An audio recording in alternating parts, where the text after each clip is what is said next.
खबर शामिल करेंगे कराची से। मेयो न्यूज़ की रिपोर्ट के मुताबिक Mayo social gathering team Karachi की जानिब से कुरंगी क्रॉसिंग पर लखनऊ सोसाइटी में वाक़े कम्युनिटी हॉल में Mayo government employees and Mayo वकला गैदरिंग के मुनफरद प्रोग्राम का इनेकाद किया गया, जिसमें बानी Mayo social gathering Mohammad Aqeel Mayo, chief organiser Umar Ishaq Mayo और मेयो सोशल गैदरिंग कराची की टीम समेत मेयो वकला और गवर्नमेंट एम्प्लॉइज ने भरपूर शिरकत की, जिनमें नुमाया तौर पर कमिश्नर कराची के मीडिया कोऑर्डिनेटर गुलाम मोहम्मद राजपूत, साबिक कमिश्नर कराची जावेद हनीफ मेयो साहब, खत्म नबूवत के legal adviser advocate Manzoor Mayo साहब, SSGC के director finance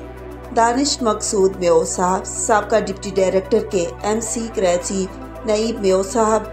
assistant director FBR Arif Mushtaq Mayo साहब, additional director MDA Akhtar Ali Mayo साहब, प्रोफेसर नदीम राजा मेयो साहब, सब इंस्पेक्टर शरीफ मेयो साहब के अलावा दीगर मुअज़्ज़िज़ीन शामिल हैं। इस मौके पर बानी मेयो सोशल गैदरिंग मोहम्मद अकील मेयो और चीफ ऑर्गेनाइजर उमर इसहाक मेयो ने बताया कि इस प्रोग्राम का बुनियादी मकसद सरकारी इदारों और जुडिशरी में मौजूद मेयो बरादरी के अफसरान और वकला की हौसला अफजाई की जा सके और बाहमी राब्तों की बहाली को मुमकिन बनाया जा सके।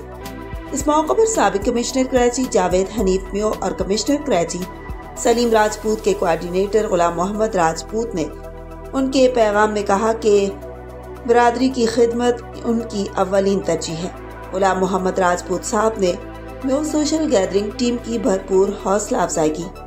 Organiser Zulfiqar Ali Mayo, advocate Nauman Mayo, Munawwar Mayo, advocate Moon Mayo, Shahzad Mayo भी मौजूद थे।